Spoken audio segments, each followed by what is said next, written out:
Welcome, everybody, to the Build a Vibrant Culture podcast. My name is Nicole Greer, and they call me the Vibrant Coach. And we have another amazing, vibrant episode of the podcast. And today I have Robb Munger with me. He's the founder of Exodus Place, a champions transitional housing for homeless men. With a background in finance, where he established a leading financial company and manufactured housing, Munger's journey took a pivotal turn when he joined the board of Guiding Light Mission. There, he propelled a struggling rescue mission into prominence and transformed a state corrections facility into Michigan's largest non governmental transitional housing, offering new beginnings for those in need. Munger is a former Army officer. Munger's commitment to service shines through his philanthropic work and innovative solutions in community development.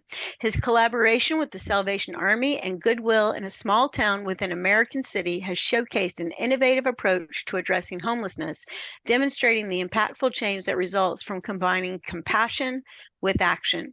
This initiative, with Munger at the helm, has become a testament to the power of collaborative community efforts in making a tangible difference in people's lives. Oh my goodness, we're so blessed to have you on the podcast. How are you, Robb? Oh, fantastic. Good morning, Nicole.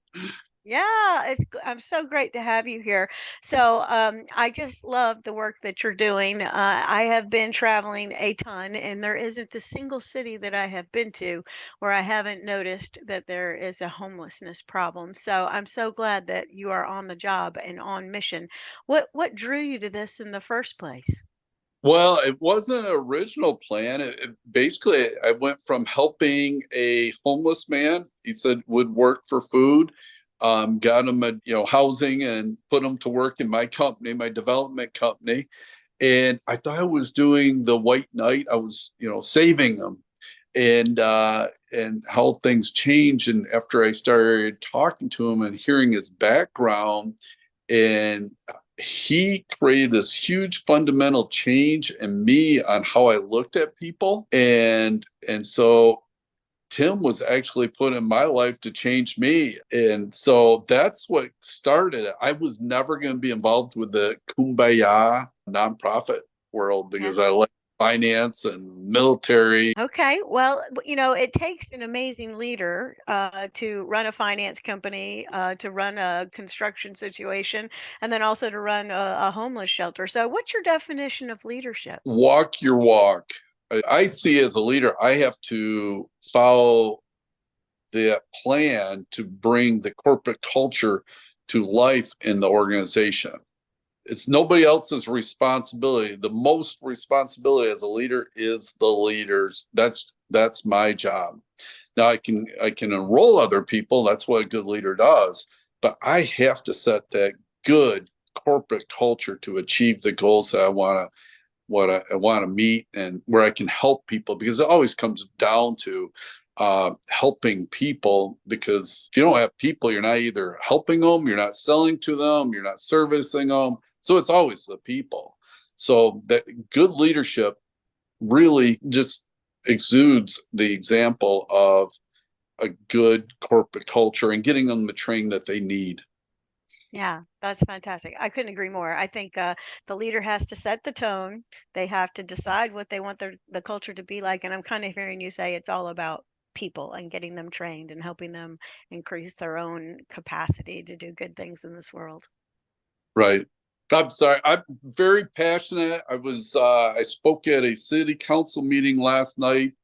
There was severe bullying by one of the councilmen on a previous meeting, and the councilman did not see how it was bullying and humiliation.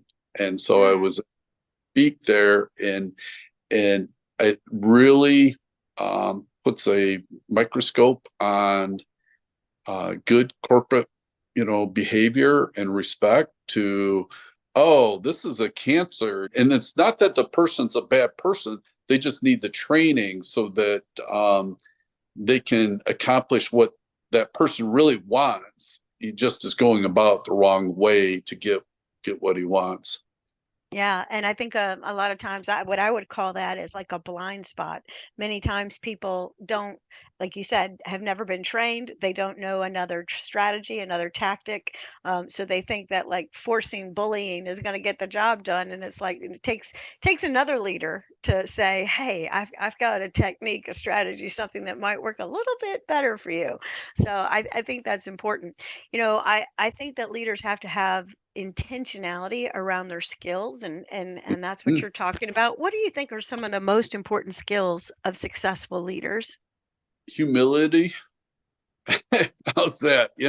So I'm supposed to be at the top. I got all the accolades, and in reality, it's humility, because with humility, I can have empathy to understand where that employee's at or that customer's at. And then the wraparound skill is to create a strategy and a flow chart of how to give my customer or give my employee what they need to have the best tools possible. That's what I lean into. Yeah, I think that that's absolutely correct. Yeah. So you've got to have your people equipped, right? And you've got to have them, the ability to use the equipment or the tools, the strategies that you give them.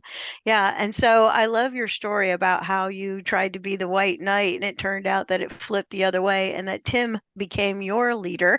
Tell us a little bit more about that story. How did the whole situation flip? What did Tim teach you? And tell us about his leadership style. I was prejudiced. I mean, let's just call it what it is I I see a homeless guy. So, and he was basically drunk from the night before when I met him on that Saturday. Mhm. And so I thought, okay, he's a drunk, he's an addict, he was a felon. So he has all these labels. So he's poor, he's stupid, he can't communicate, he can't, work with others. So all of a sudden, I wasn't trying to be prejudiced, but we're always judging people. Okay, are they safe? Aren't they safe? Are they a good fit? Aren't they a good fit? So that part of that parameter came in. Well, he was with me for a couple weeks, and I needed some help around my house. We had horses, and I had quite a bit of land and kids and stuff, but the kids were small. I said, "Hey, could you come over and help me?" And as he did, well, one, I watched how hard he was working, Mhm. and I was amazed at how hard he was working, because I'm like, wait a second, he's a bum, Right. he's an alcoholic, he's homeless, and I'm watching his skill level. His level was amazing, and I said, Tim, where'd you learn this? Well, when I'd get out of prison, I'd get on a construction crew, and I really work. And he says, but my problem is alcohol and drugs, because been my coping skill. And back then, I didn't know what coping skill meant. I mean, Right. I was just oblivious. And I said, well, how'd you end up with the drinking alcohol problem? Because there's always an upriver problem. He says, Sure. well, watched my father die in Vegas. He says he was a drug dealer. He got into the car and was killed. And then my mom moved me back to Grand Rapids, got married. Stepfather didn't want me. And so when somebody offered me, weed, I took it because I'd already started kind of smoking. And so started that. Then I started drinking. And he says that all started when I was 12. And I thought, oh, so basically he started going down a path, and he didn't have the parental supervision and guidance that he needed.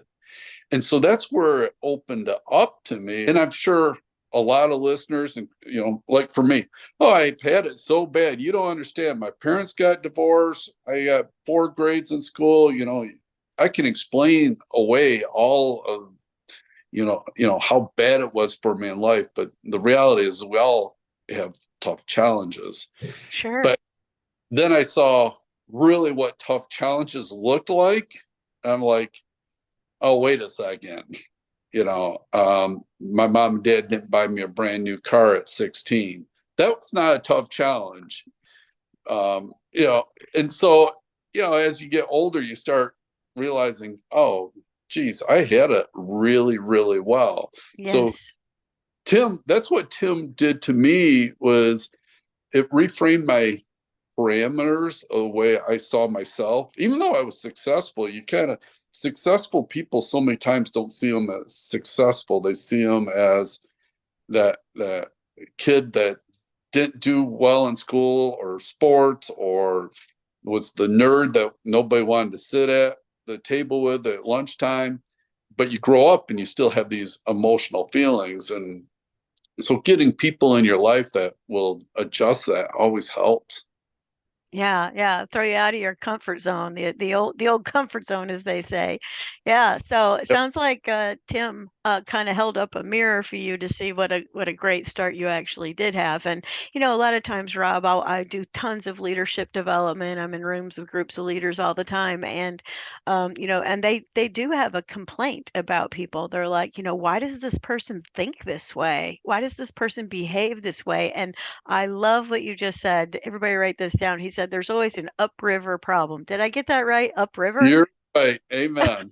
Ah, And that is absolutely the truth. And so when we get employees, when we get people on our teams, it's imperative that we have a helping attitude. And I think I'm kind of hearing that in Robb Munger's leadership philosophy is like help people, because you keep saying my customer or my employee. And so you probably think this way. I think a lot of times we don't think of our employees as customers, but we have to give them what I call internal customer service, which means, oh, I have a confused person in front of me or a person who has a blind spot. It's my role to slow down and help a guy out. And so it sounds like you guys helped each other out.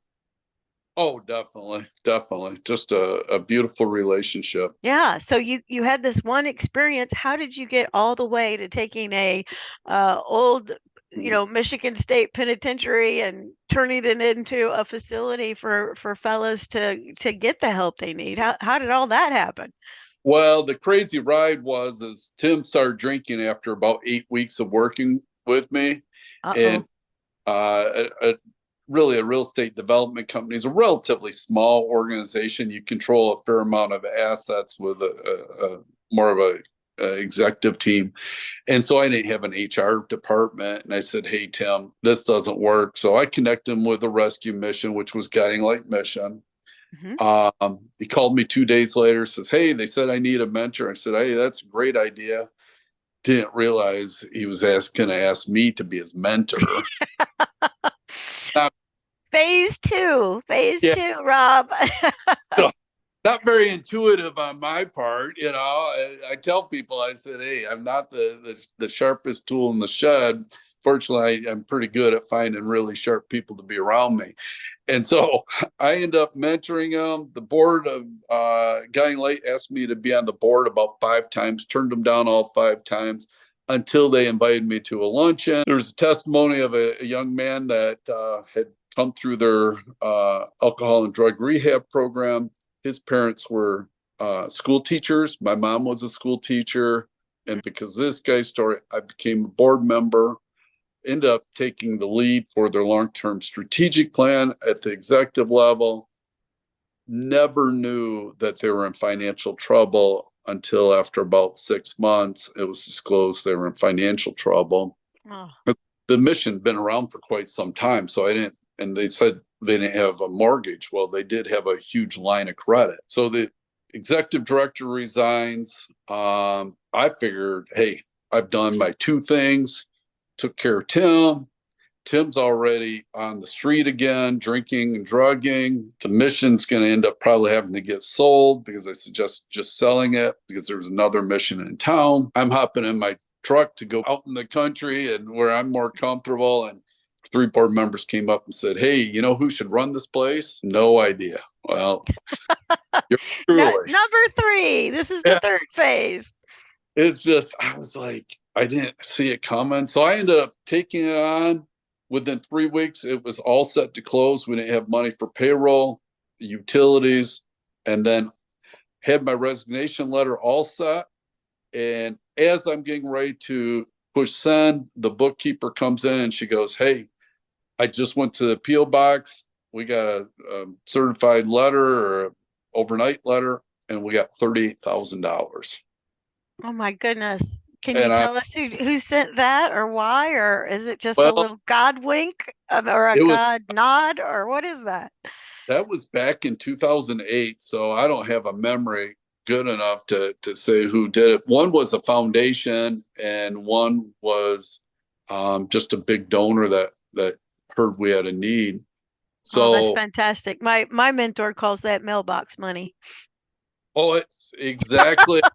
It's a thing, everybody, mailbox money. I love mailbox money. I'm going to my mailbox. I still own a lot of real estate, so I'm going to my mailbox here in a little bit. But yeah, it started out that way. And once that money came in, I didn't send my resignation. I put my head down, prayed. I said, "Okay, Lord," and this is not a real Christian, so don't take this to church and share it with your pastor. But I said, "Okay, Lord, let's rock and roll." And I said, Right. "Hey," and and um, and that was where my spirit was. I had already started working with the men and the homeless in the program because we fed about 150 men and women each day, and we housed about 20. Mhm. And I said, "Hey, I need to turn this place around." So it goes back to leadership. I asked for help of homeless people, and people are like, you talk about you have to have a lot of humility to ask for help from homeless people. But that's where that spirit had been put on me from Tim is, you know, you can ask for help from anybody, even a person that doesn't have any money that's addicted to drugs and alcohol. And so with the staff, with the homeless, with our volunteers and donors, we were able to turn around the whole mission, pay down almost the whole $250,000 on the line of credit. Nice. And so within 9 months, and then I set up the financial parameters, a dashboard. So we understood what was incoming, what was outgoing, what was the items we need to measure, how many people we're feeding each day, and and then our pay, our payables and our payroll, and so that we can actually see the operations of the organization. So it's not just as a leader, it's not just hey, rah rah rah. It's also equipping everybody with the ability to be able to see what the organization's doing, and so that's what I led it into. And so, Guiding Light's still around today. We increased the profit and loss by 6,400%, Wow. and Congratulations. so yeah, but it took a team, and it took a lot of humility on my part to say, "Hey, I need help," and that was the only way the place was going to survive. Yeah, and I just love that. So, asking the people that actually need the help to help, and what that's kind of resonating in my mind around is this idea of everybody needs purpose. You're right. Even if you're homeless, you need something to do. I mean, I think that's the biggest issue. When you were saying we judge, and we do judge, we see a homeless person on the side of the road or up against a building or whatever. It's like, why don't they get up and do something? Well, they've got to have maybe the invitation to engage. They've been turned away, or because of the judgment, there is like it's fruitless. So asking them to actually get up and there's this old thing in a big fat book, get up, take your mat and walk. You need that invitation, Amen. right?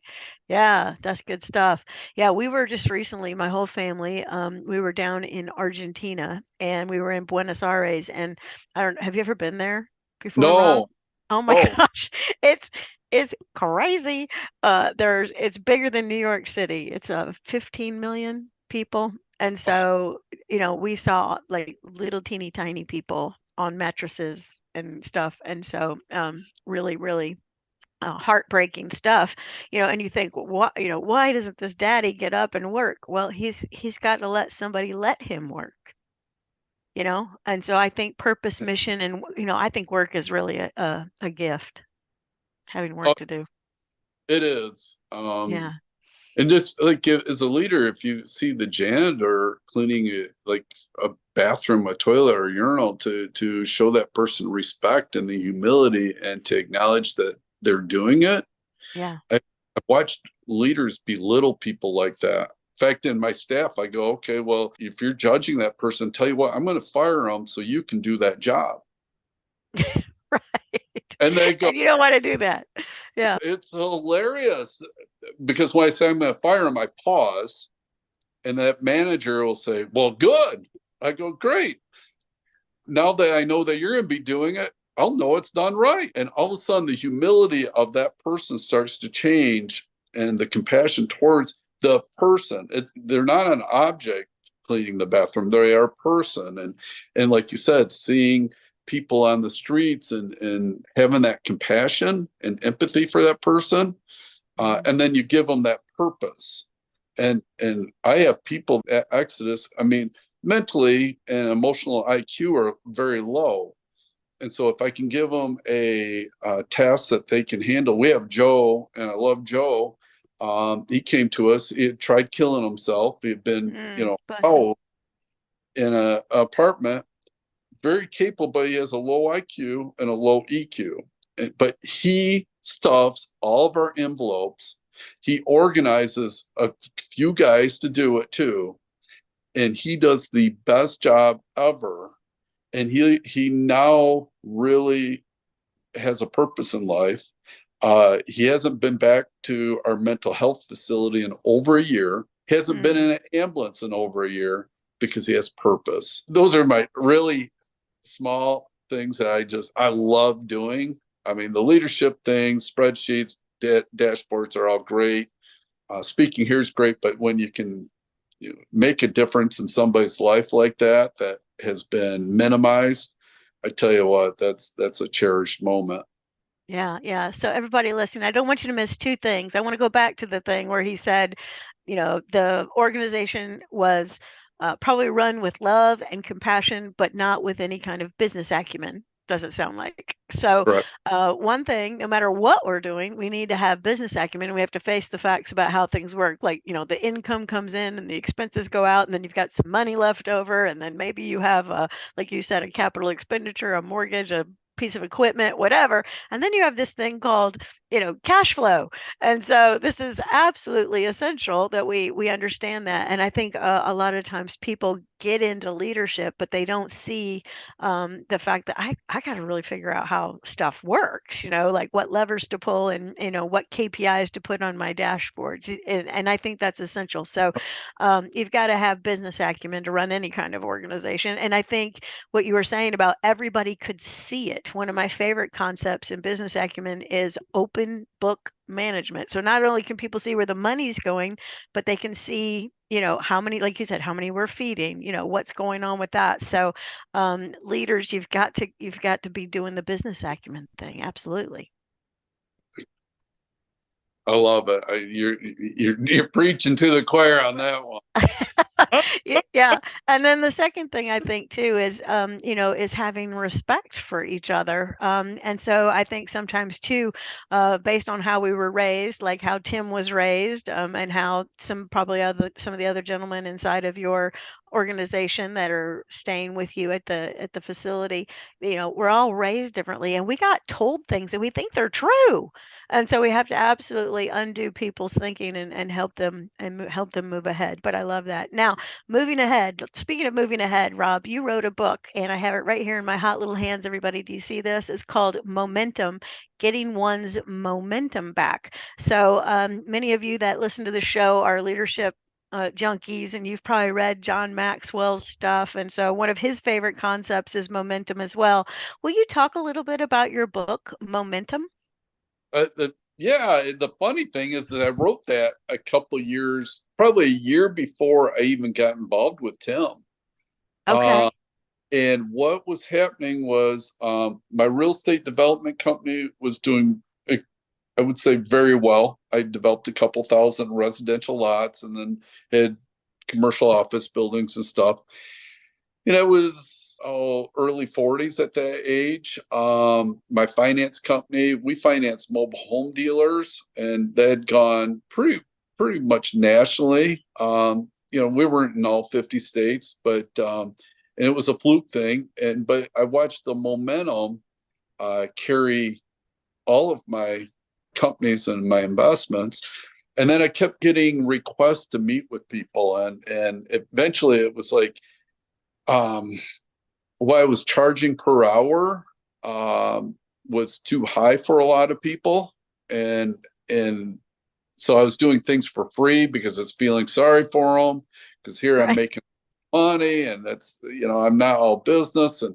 And so I eventually I said, you know what, I'm going to write a book, because whether it's business or like the homeless, what I've watched is people get off track. And so if your communication gets off track, or your use of alcohol or drugs, or let's say you're not physically fit, um, and you go, well, just one more day of eating at a fast food place, and tomorrow I'm going to work out. Well, that one little slip, like, I've had a professional football player at Exodus. I've had an attorney from a prestigious law school at Exodus. I've had an engineer, airline pilot. I've had numerous business leaders at Exodus. And Right. it, book was that one little slip, and they get off, and then it's hard to get back on. And that's why, like, your podcast and everything, it helps keep people centered, and learning how to make those course corrections so you don't get off track. Right, right. Yeah. I think when people fall off the tracks, they experience a lot of, emotional turmoil, spiritual turmoil, and then to your point, that they're going to medicate or use the alcohol or whatever it is as the coping skill. So you can get down a dark hole very, very fast, and don't miss what he's saying. People with high educations, high IQs, perhaps even had emotional intelligence at some level, they do one little mess up and they're off the tracks. So when you talk to the fellows that stay in your facility and you are working with them, and your teams are working with them, how do you help them get their momentum going again? How do they get rolling again? The number one thing is treat them as a person, as a human. Right. And um, my my method of keeping my momentum going is different than theirs. Okay, so it goes back to going upstream. So I have to find out their story in life and what's happening with them. I can't use my techniques to help them get their momentum back. That's like this, my book. It's somebody says, well, it's all a bunch of little short stories. And the whole purpose of it is because we're all different. There's going to be something in the book, just one item, one nugget. I mean, it's like what, $10 or something on Amazon. It's cheap. I'm like, all you need is one nugget, and it takes maybe an hour and a half, 2 hours to read. I'm always looking to find out where the guy's at, and not trying to put my behaviors and principles on that person, because that's judging. And I didn't realize that until, I've taken this walk, is putting my ideals, my principles, my techniques for success on another person. It's not helping them. And so many people don't understand that it's not helping them. It helps them to walk with them and say, hey, what's going on? And they go, I'm having problems, with my eating. Okay, well, you want to go out to lunch? Sure. Well, I'll take them to, we have a Core Life around here, and it's good, healthy food. I said, let's go to Core Life. And they're like, I haven't ever had a salad. I said, well, let's do it for today. I ask them, I don't tell them, I ask them questions. So this versus a hamburger from a fast food place, how are you feeling about this? He says, well, this is actually good. So I didn't have to put the principles on them. They get to discover it for themselves, and they get to judge if it's good. And on the next day I'll say, how'd you feel after, going out to lunch? Rob, I didn't have that stomach bloat. I felt better. I said, how do you sleep? Well, I slept better. I go, okay. And so walking along somebody, and it takes, I'd love to just knock out a list of to-dos to that person, and then I can treat them like an object, because then I can manage my day. I got my set time, and I can move on. That's not how people are set up. They're not objects. So that's why walking along with them, and then doing things in a way that we're not judging them, which, it's been a struggle for me, because I'm like, You know, Just pull yourself up by your bootstraps. Let's go, people. Work yeah, hard. it's like, Yeah. yeah, it's, fast food's bad for you, Yeah. What are you, stupid? yeah. And that's that internal, you go back to being a kid, and that's the internal stupid judging that I have. And I Right. go, okay, but that's not who I want to be as a human, to treat people that way. Then I, doggone it, I got to think. and I don't know about you, but a lot of times I like to, fall back on lazy, simple, easy. And so as a leader, I have to go, oh, wait a second, I have to think, and I have to see what's best for that person, best for the organization. And so I can't fall back to easy, simple, and quick. I actually have to have a relationship with people, and see what I can help them with.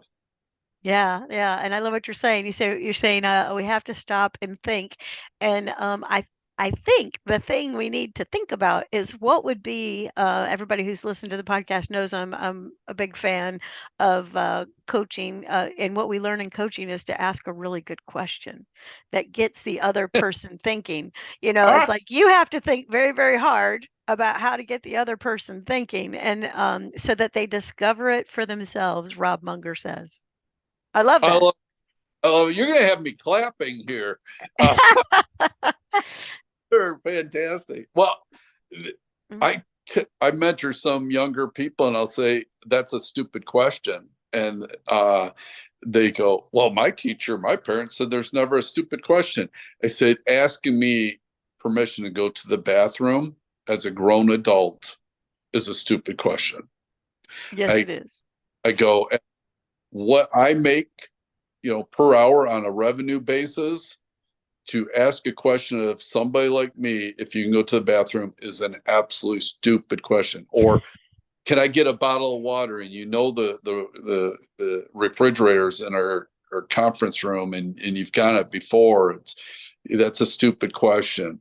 Ask really critically hard, strategic, or tactical questions, and then you can get the nuggets. But if you're gonna not ask really good questions, you're limiting your potential and your learning potential. And so there are dumb questions, and maybe the teachers don't want to let you know that because of your self-esteem. But that's, I'm not trying to hurt people's self-esteem. I'm saying we need to raise up those good questions. Good questions will change people's lives in an organization.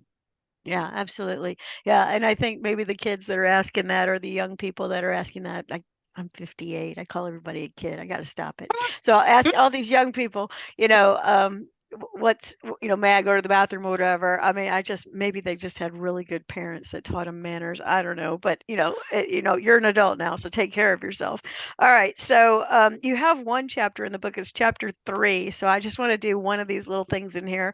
So it says the gazelle theory. So many times we act like animals. It says gazelles feel a threat as a lion sneaks into their territory.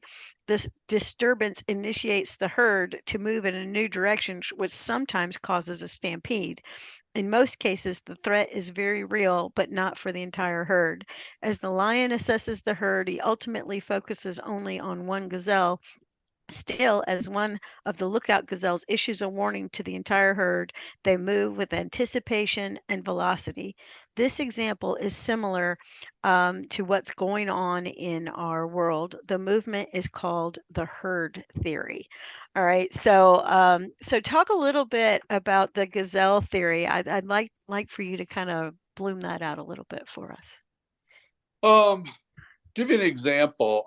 Hit a gentleman at Exodus Place, and this isn't in the business realm, and I've used was meaning it in the business realm when I wrote it.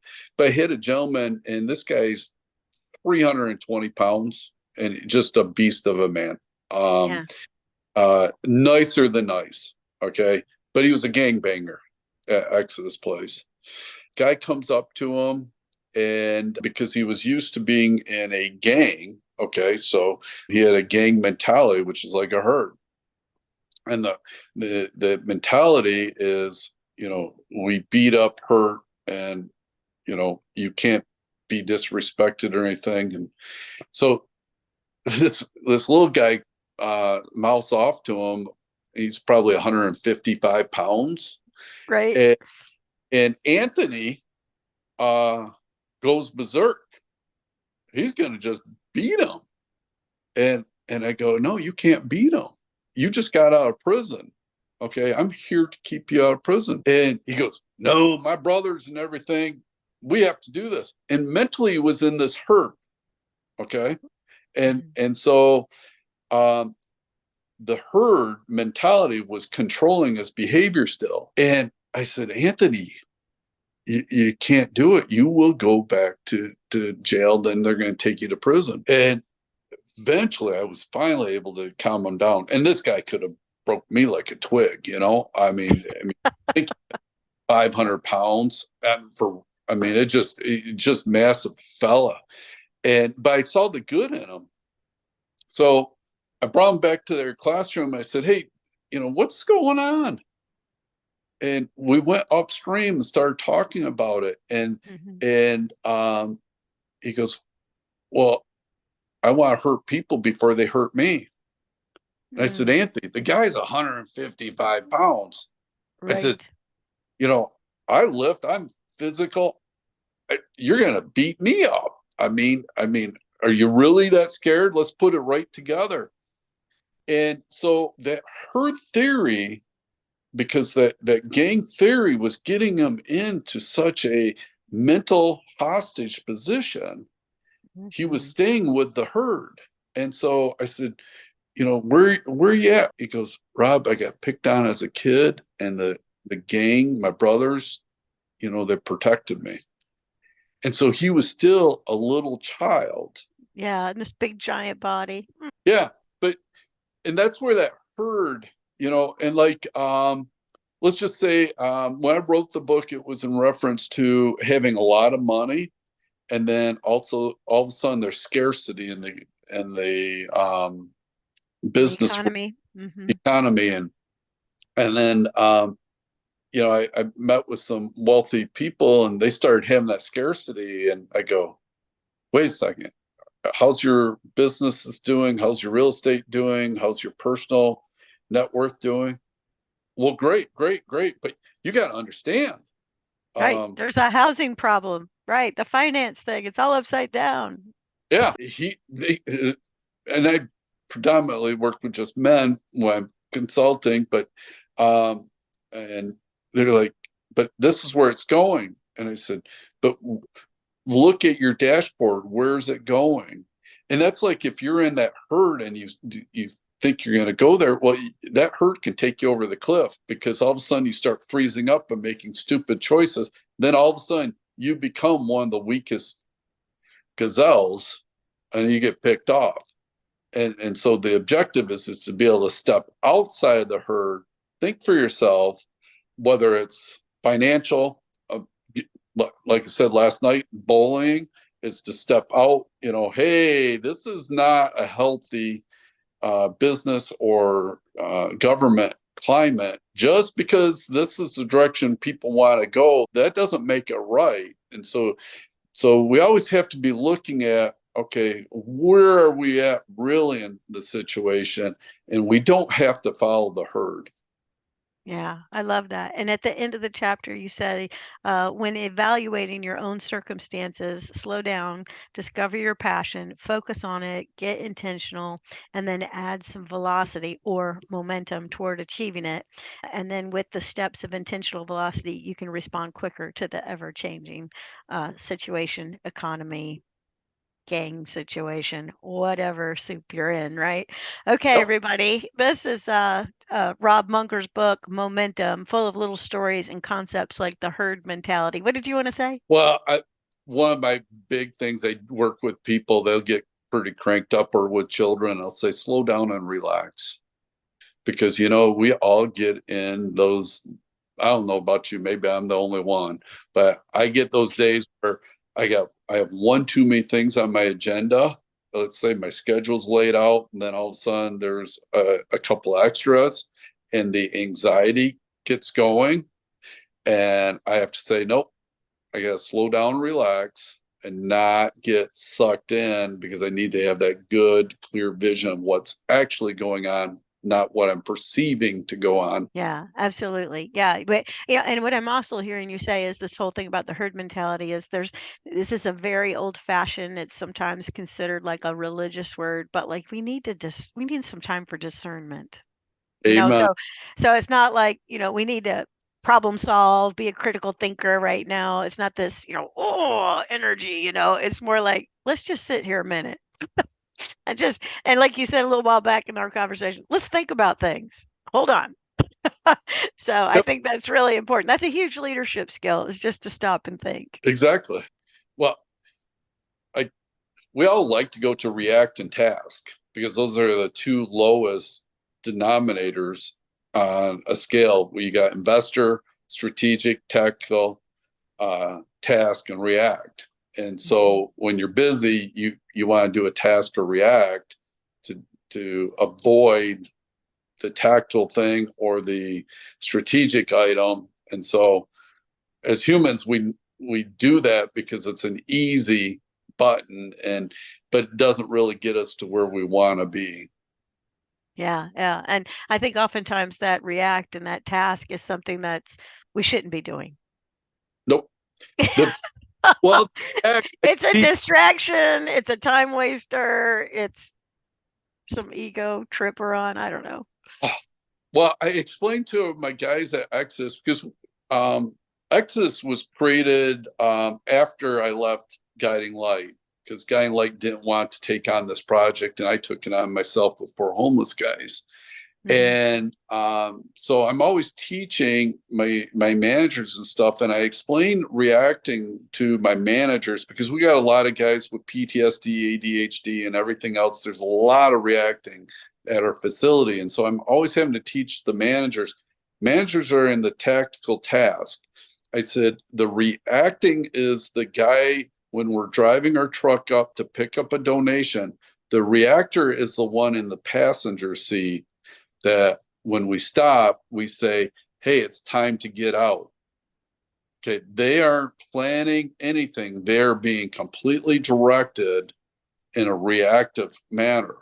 So if you're going to drive your organization, or you're going to be a leader, and you're going to be sitting in the passenger seat, not getting chauffeured around, but you're the one that's going to be going out to hold the other end of the bed frame that you're lifting into the truck, stay a reactor. You will not be wealthy. I guarantee you will never be wealthy as a reactor. I mean, only if somebody dies, gives you money, you hit the lottery. But even with that, you'll end up losing all of your money. So you have to be careful not to get into that reactive mode and justifying. That's the other thing is my new managers will justify, and I go, I you can keep justifying, just it's not going to change it. It's reacting's a horrible thing. You do have to react to avoid an accident, but if you drive your car like you're going to avoid an accident all the time, you'll probably be in an accident. So when you need to think through to a task or tactile level at least. Yeah, absolutely. Absolutely. All right. So, Rob, if people wanted to support the work that you're doing, what would they do? Go to exodusplace.org. Okay. Um, our contact page, our donation page is right there. I'm just starting to put together some speaking engagements and opening up for that, and some high level coaching now. And that site is robbmunger.com. That's very limited because I do have a considerable amount of time I'm at Exodus, and then also my real estate development company keeps expanding, so that takes up some time too. Okay. All right. Well, get your name in the hat to get a chance to sit down with Robb Munger and sit at his feet, learn all about how to gain momentum and how he has, taken his life and he's following a passion, I think, that's for real estate and developing that, that stuff just gets in your blood. And then, of course, he's got a heart for other men so that they can live a more, what I like to call, vibrant life. All right. And if you want to live a more vibrant life, pick up the phone and call Rob. Go to his website, Rob robbmunger.com, or pick up the phone and call me, or get on my website at vibrantculture.com. We'd both love to help you. Robb, it's been a delight. I know everybody's like, wait, does Robb have one more nugget for me? Do you have one final word or a little something you would leave us with so that they get, like one more bite of dessert here? Oh boy. I, right now, I'm just feeling thankful for meeting you. I mean, that's the Oh, nugget. thank you. What you're doing and what you're leading and sharing this with people is just it changes lives. So thank you. Yeah, you're welcome. All right, everybody. This has been another episode of Build a Vibrant Culture. Get a copy of Momentum by Robb Munger, and we will see you back here. Same bat channel. See you later, everybody. Thanks, Robb.